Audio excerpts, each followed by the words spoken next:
पिछले क्लास में मैंने समझा सर कि ड्राइव सेक्शन का पहला चैप्टर में क्या होता है, पीसीबी कैसे ऑन होता है।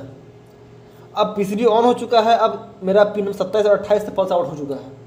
अब पल्स जो आउट हो रहा है सर 1.8 से लेकर 2.8 वोल्ट, वो कैसे इन दोनों चैनल पे ड्राइव बनाता है, उसे समझने के लिए हमें ट्रांजिस्टर की जानकारी होनी चाहिए। इम्पोर्टेंट है, नहीं होगा नहीं बना पाइएगा सर।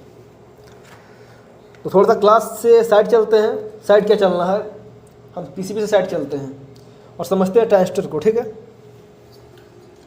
देखिए ये रहा ट्रांजिस्टर लगा हुआ है ना, BC 547।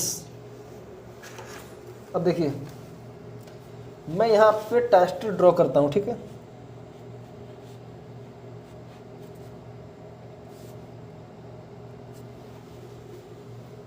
क्लियर है सर। इसका पिन नंबर 1 हो गया सर कलेक्टर, पिन नंबर 2 हो गया बेस, अब पिन नंबर 3 हो गया एमीटर। ठीक है, सपोज एक रेजिस्टेंस के माध्यम से यहाँ पे 12 वोल्ट या फिर यहाँ 5 वोल्ट आ रहा है। अब ये 5 वोल्ट यहाँ पे आके स्टॉक हो गया है, उसे यहाँ आने के लिए पिन नंबर 2 का परमिशन चाहिए। परमिशन क्या होता है सर, जब पिन नंबर 2 पे 0.7 वोल्ट मिलता है, ठीक है, तो इसका दरवाज़ा खुलता है।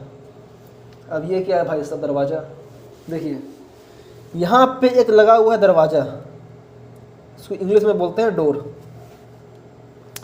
5 वोल्ट आके यहाँ स्टॉप हो गया, अब यहाँ पे आ गया है। अब यहाँ दरवाज़ा खुलेगा, दरवाज़ा से निकल के ये आएगा यहाँ पे एमीटर पे। तो दरवाज़ा कौन खोलता है, बीच वाला पिन बेस।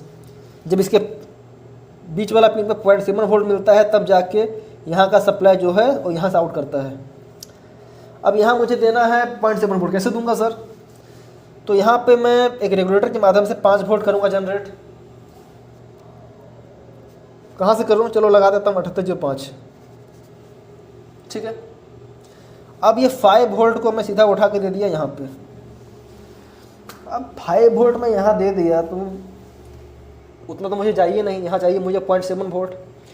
तो यहाँ से एक और रेजिस्टेंस करता हूँ कनेक्ट, और मैं यहाँ पे एक ऐसा रेजिस्टेंस का वैल्यू चुनूँगा, ठीक है, जिसको मैं ग्राउंड से यहाँ कनेक्ट कर दूँ तो ये 5 वोल्ट को दबा के 0.7 वोल्ट बना दें।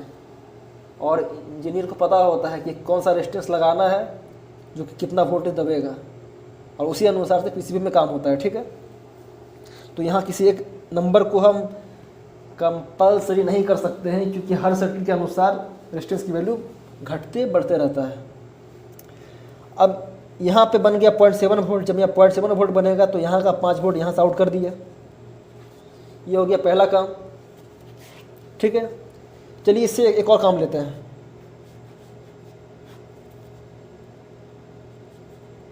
Collector, base, emitter. ठीक है, अब क्या करते हैं सर, थोड़ा सिस्टम चेंज करते हैं।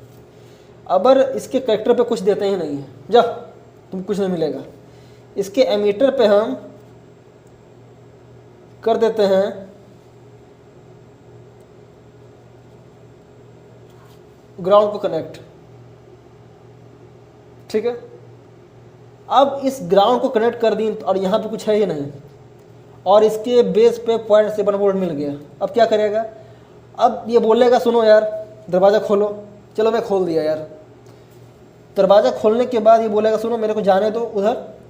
ठीक है, कलेक्टर के पास कुछ काम मेरे को उधर आगे। ठीक है यार, अब ये इधर से निकलेगा और इधर से जो ग्राउंड है चला जाएगा कलेक्टर के पास। उसके बाद कलेक्टर से बाहर निकलेगा, उसके बाद उसको जहाँ जाना होगा अपना काम जाके कर लेगा।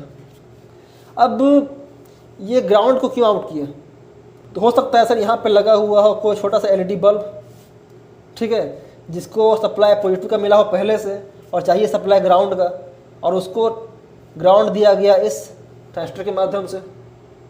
ठीक है, तो ट्रांजिस्टर का जो तरीका है काम करने का वो आपको समझ में आ गया। अब हम नेक्स्ट क्लास में समझेंगे पीसीबी के ऊपर, ठीक है, कि ट्रांजिस्टर कैसे वर्क कर रहा है।